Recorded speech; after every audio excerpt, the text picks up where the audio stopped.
Welcome to EIS CoreTalk, a show that's entire existence proves just how good I am at selling stuff. I'm like the Jordan Belfort of questionable content at this point. And today we're going to be talking things API, not Magnum. Oh, some Tom Selleck fans in. Wasn't expecting that. 80s vibes in this episode. No, we're talking all things application programming interfaces. Yeah, I kid you not. Tony's fantasies come true. It's going to be all things super sexy APIs.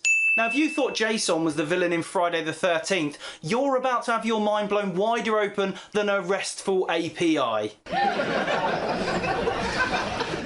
Now, you're about to learn that it is possible for Tony to have swagger. He has come into contact with some soap, and he does occasionally deliver some crud. Programming banter. Roll those BTs.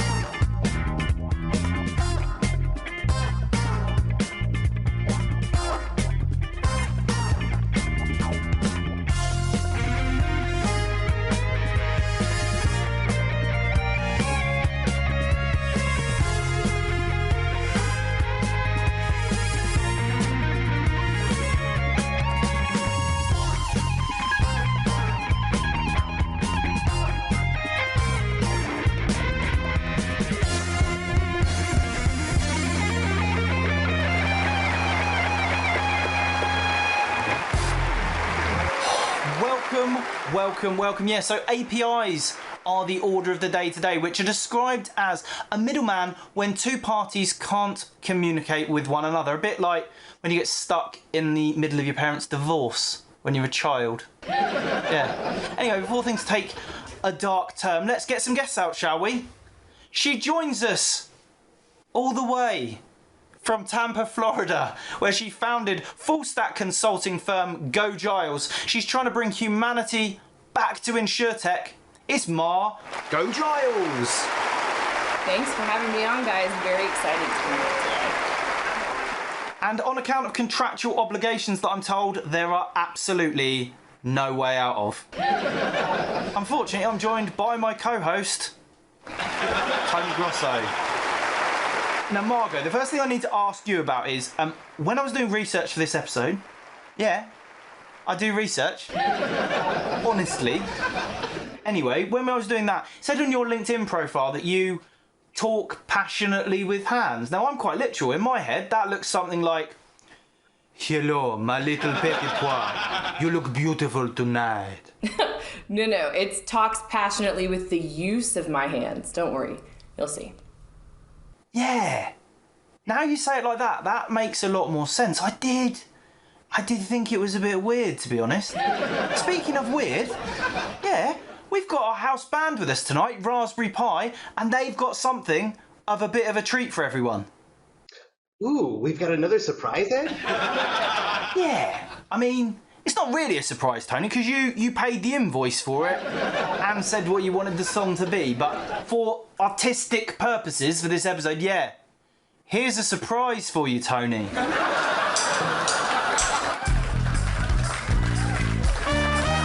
Sure. Put something down.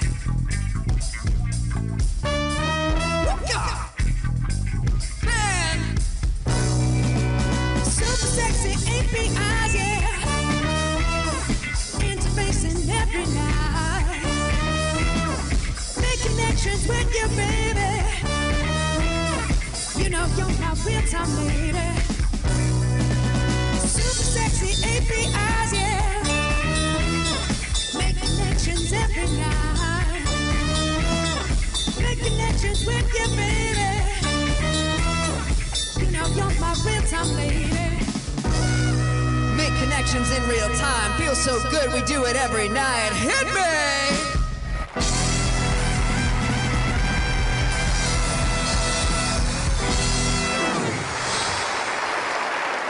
Oh my God, Ed, this is the greatest day of my life. You know I love the underdog. And it was back in the day when we were kids and everybody was watching Superman and Wonder Woman and Batman. Well, I was watching Doc Savage and I was watching the super sexy API superhero who never got the love that he deserved. And today is his day, Ed. It's the super sexy API world.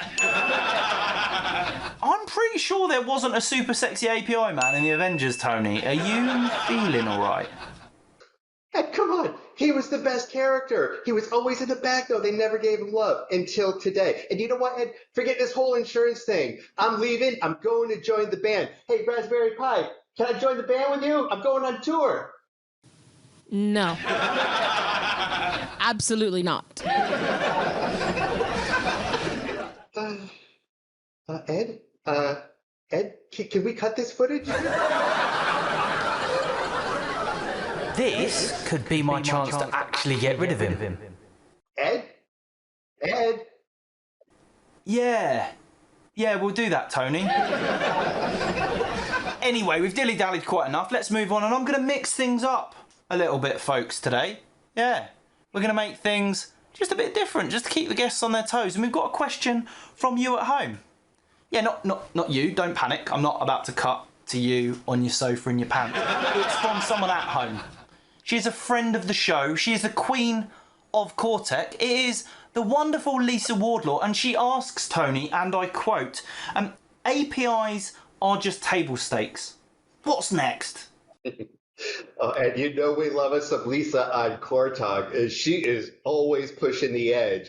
And I'm going to give Lisa what's next with APIs. And I'm talking about machine learning and artificial intelligence built right into your insurance process.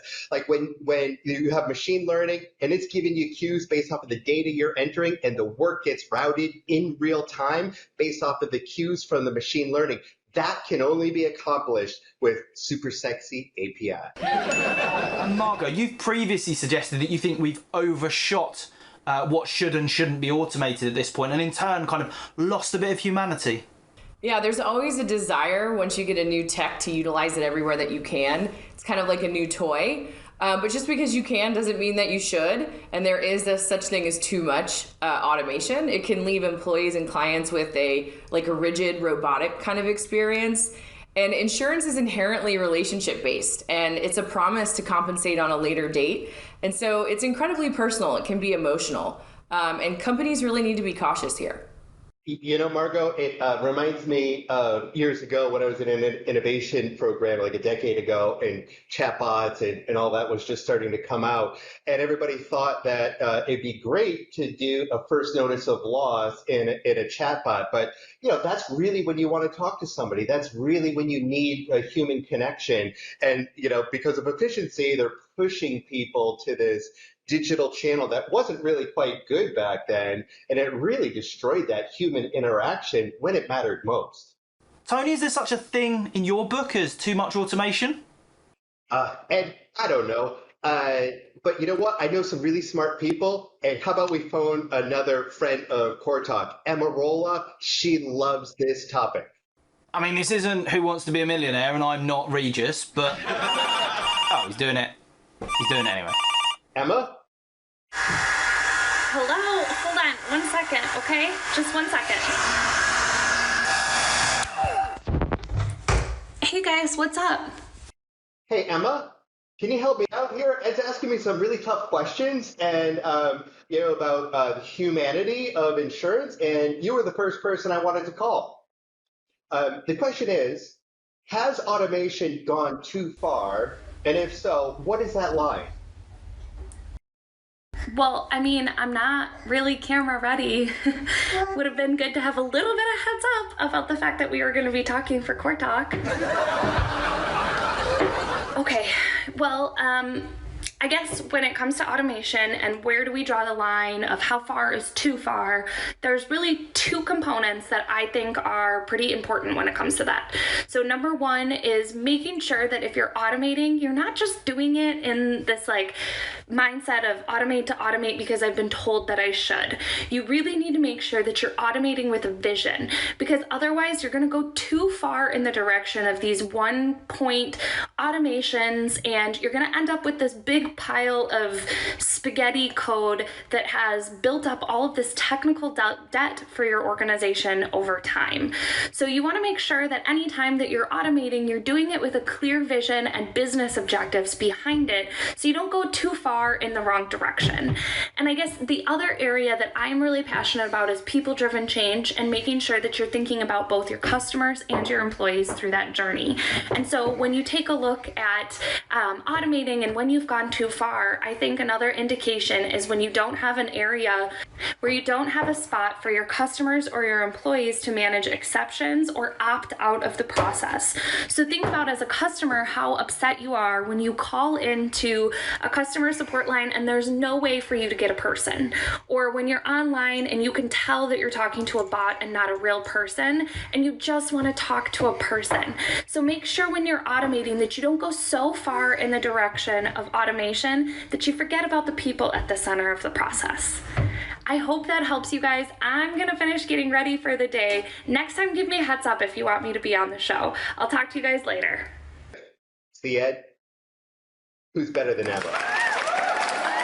So with greater communication between platforms comes much greater access to data. How do we ensure it's reaching all parties in the chain, but more importantly, that we're able to visualize it? So Ed, that is the main question, right? Because there is so much data, but people, when they're going through an insurance process, whether it's a claim or they're buying a process, they really don't care how much data you have in the background. They just want to know where their claim is, who's working on it, when it's going to be done, and what to expect. Or if they're applying for a new product or a new policy, same topics there, right? So how do you visualize it? You actually make it real simple. You understand what the buyer wants or what the claimant wants in that moment, and you deliver it to them really simply. Just like all of the Netflix of the world, Hulu's, the streaming applications out there, they're just showing you what you want and what you need to see when you need to see it. That's how you visualize complex data. Margeaux, what are your thoughts? First, we need to make sure that all parties on the chain can actually share data, and we do that by making sure that as consumers, we're demanding super sexy APIs. As Lisa said, it's table stakes at this point, and there's no worse experience for clients and employees than to have to give the same information first to an agent, then to a service person, then to a claims adjuster, and so on and so forth. So we also need to demand from our tech providers that the underlying data structure is workable within insurance. And so many products come from non-insurance origins, and they're not tooled correctly for how complex our industry is. And if your software isn't customer-centric and relationship-focused, then things like machine learning and AI are gonna be rendered useless, and visualizing that data becomes really difficult, if not impossible. So from that, Tony, it sounds like you support a customer-centric rather than a product-centric approach. Have you seen a single LinkedIn post of mine? That's all I talk about in the world. And here I go. In the world of modern legacy, systems built 5 years ago, systems built 10 years ago, they were all product centric because you know what? In insurance world back then, people just cared about protecting things. And so you created insurance products to protect things. But now people want experiences. They want to protect their lifestyles. They want to protect their experiences. And they do want to protect things. And because of Amazon and Apple, they want it all in one place, one easy to do business with. And you can only do that with CoreTalk technologies that are customer centered, able to provide any type of insurance that consumers want, and even non-insurance such as services or other value-added offerings. That's the future world of insurance. It's customer-centric, not product-centric. So Margeaux, in the last episode, Tony was wearing a really rather fetching pair of GoGiles sunglasses that said, "Show me the APIs," across the arm on them. Tell me a little bit about how that catchphrase came about. As we evaluate software for our clients who are looking to overhaul or to add to their existing tech stack, we always ask first for API documentation from the insurtech. It's a quick and easy way for us to get to the core of just how open their system really is. We're moving towards a more microservice-based, headless approach to insurtech at this time. And these service layers and experience layers are really two separate functions of the system. And large carriers and agencies are going to have multiple systems working together to create, underneath an experience layer to create a user experience that's very seamless. Yeah, it's beautiful. You completely separate those layers. You focus on the insurance functionality. You focus on the experience.